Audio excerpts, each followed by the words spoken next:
ค่ะ อันนี้เป็นดอกลักเล่ค่ะพ่อแม่พี่น้องโอ้ยสวยงามค่ะลักเล่เล่ลักโอ้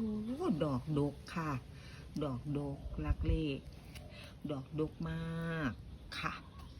ค่ะอันอันนี้เพื่อนสิใส่หัวเด้อค่ะอ่าคือสืบพันธุ์กันด้วยหัวด้วยเงาค่ะพ่อแม่พี่น้องนี่รักดีอันนี้บานแล้วค่ะแล้วอันนี้บานแล้วได้จ้านี่บานแล้วก็สิเป็นจังซี่นี่เฮาบ่สามารถไปขยายพันธุ์ได้เด้อค่ะนี่ดอกกำลังจะบานดอกตูมดอกหยังนี่กำลังจะบานอันนี้บานแล้วค่ะนี่ค่ะเฮานี่เป็นดอกตูมดอกหยังเยอะเลยค่ะค่ะนี่เฮาบ่สามารถที่สิเอาอันพวกดอกที่เพิ่นอันบานแล้วเพิ่นเฉาอย่างจังซี่ไปเป็นขยายพันธุ์ขยายหยังได้อีกเด้อค่ะนี่นี่นี่จังซี่ขยายพันธุ์บ่ได้เด้อจ้ะใส่หัวใส่เงาค่ะลักเล่ลักเล่ค่ะลักเล่พ่อแม่พี่น้องลักเล่เล่ลักค่ะนี่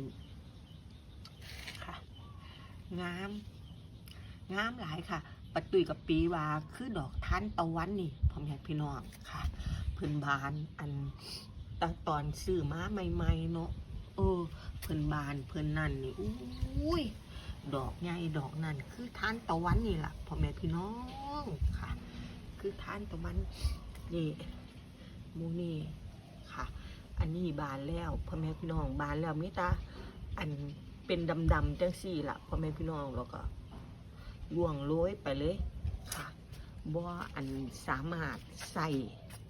ขยายพันธุ์หรืออย่างใดอีกค่ะพวกนี้ก็คือบานแล้วค่ะบานแล้วบานแล้ว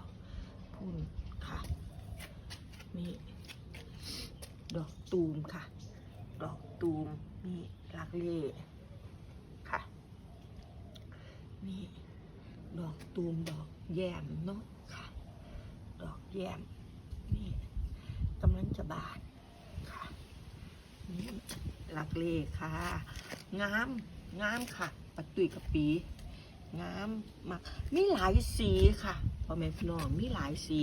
ปัดตุยกับปีก็ว่าอันซื้อมาอีกจากอันต้น2ต้นอยู่ค่ะเอาคนละสีเหลืองกับมีพ่อแม่พี่น้องสีเหลืองสีแดงค่ะนี่ลักเล่เนาะอันนี้ดอกแยมค่ะกำลังบานกำลังนั่นโอ้งามค่ะลักเล่เนาะปัดตุ้ยก็ว่าปีก็ว่าให้ได้มีให้ได้เห็นสวยๆงามๆจังสี่แน่ค่ะสวยๆงามๆจังสี่แน่ให้เขาได้เพิดเพื่อนหูเพิดเพื่อนตาแน่น้ำค่ะบ่แม่นบาชิปลูกตะพักปลูกตะผลไม้ค่ะให้มีของสวยๆงามๆจังสี่ไว้พร้อมเนาะค่ะพ่อแม่พี่น้องนี่ลักเล่ดอกดกค่ะดอกดกพ่อแม่พี่น้องดกค่ะดกแตกดอกแตกนั่นหลายคักพ่อแม่พี่น้องแตกดอกหลายคักอันนี้เพิ่นกะอันเศร้าบานเศร้านั่นไปหลายแล้วเนาะเฉาไปหลายประตุยกับปีกะมัวตาซาอยู่สละพ่อแม่พี่น้องค่ะแล้วอันนี้ก็สิเป็นอันดอกดาวเรืองค่ะสมเหลืองเนาะพ่อแม่พี่น้องแต่หูซึกว่าดอกหน่อยดอกนั่นลงแล้วค่ะพ่อแม่พี่น้องดาวเรืองสมเหลืองพ่อแม่พี่น้องดาวเรืองสมเหลืองพ่อแม่พี่น้องนี่ดาวเรืองสมเหลืองค่ะดาวเรืองสมเหลืองพ่อแม่พี่น้อง